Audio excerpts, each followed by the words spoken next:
I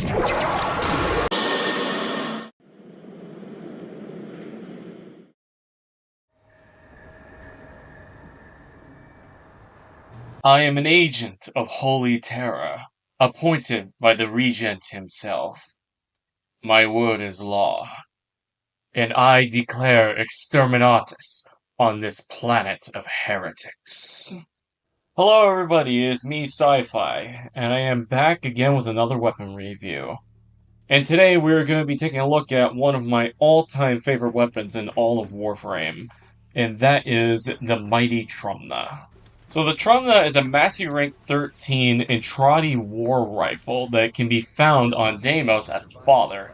Now the components have to be bought from him, and the components themselves have to be crafted via the open world materials located on Deimos, including the Sari glass shard that you need from Grandmother. Now the Trumna has two different modes, that being the primary fire as well as a secondary alt fire that can only be charged up by getting 5 kills with the primary fire. Now the primary mode boasts a decent crit chance of 24%, as well as a very, very high magazine capacity of 200, as well as a ammo reserves of 400. It also has decent status chance at 30%, as well as a above average crit multiplier of 2.2x. Now the AoE mode on the primary fire also has a pretty decent status chance of 30% and has a separate damage instance than the primary fire, having pure heat damage, whereas the primary fire itself, the hit scan bolts of the weapon, have impact and heat built into them. Now on the grenade mode, it has an extremely high crit chance of 38%, as well as a high status chance of 50%.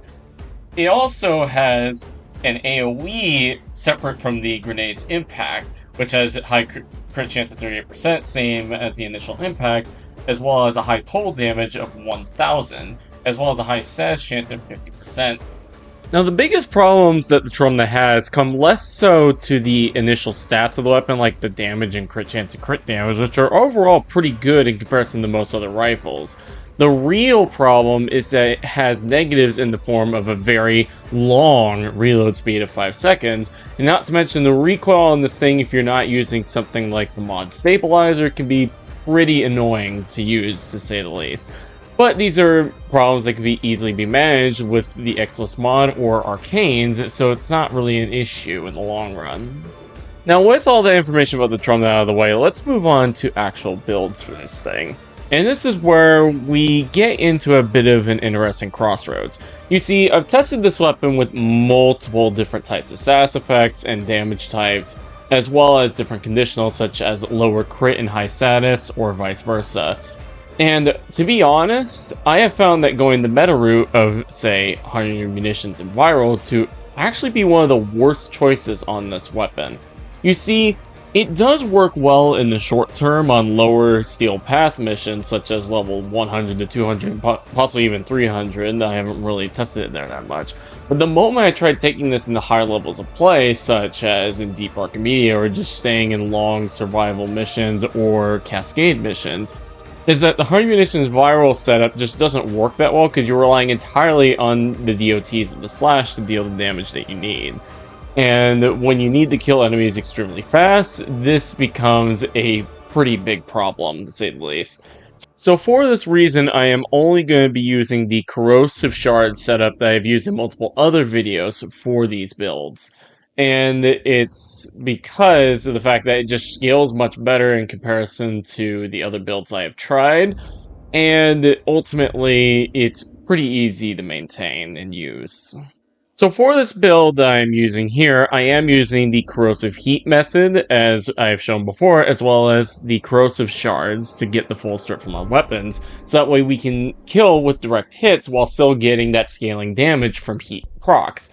In addition, I am using primary deadhead rather than primary merciless like most other builds that you've probably seen online for the Trumna, and that's simply because primary deadhead is much easier to maintain and use in comparison to merciless.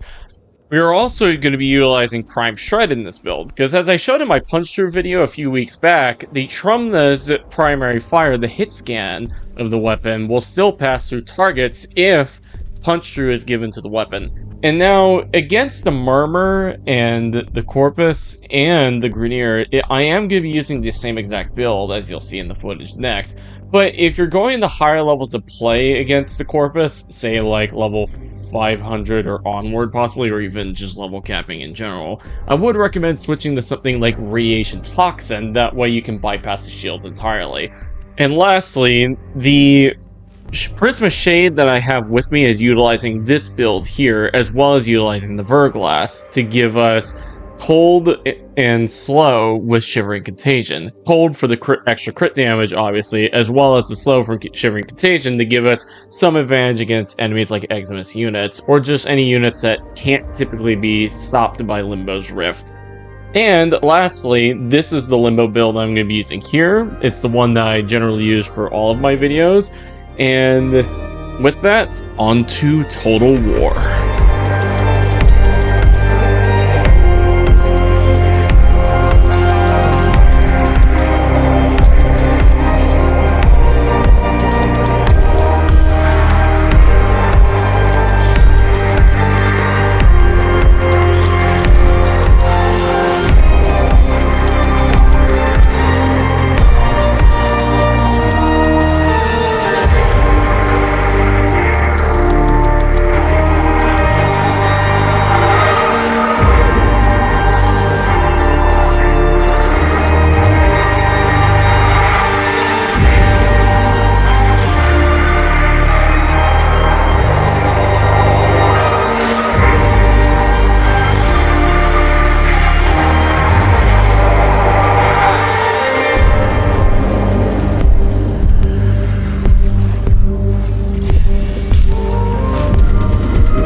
The God Emperor would be very proud today. So, the Trumna. One of Warframe's best weapons in my opinion, and despite the fact that it is incredibly tedious to farm, I would highly recommend you get a hold of this thing. It is very strong in terms of its primary fire. Its alt fire can rival most Incarnans, and most importantly, it just looks so cool. And it is so much fun to play so long as you have the right materials to optimize it. Now, of course, it is very expensive to get a hold of, like I've said before and talked about earlier in the video. But if you decide to invest into it, you are going to come out being extremely happy. At least I think you will. But anyway, that's been me, Sci-Fi, talking about the Trumna and spreading the word of our God Emperor. Have a wonderful day. See you next time.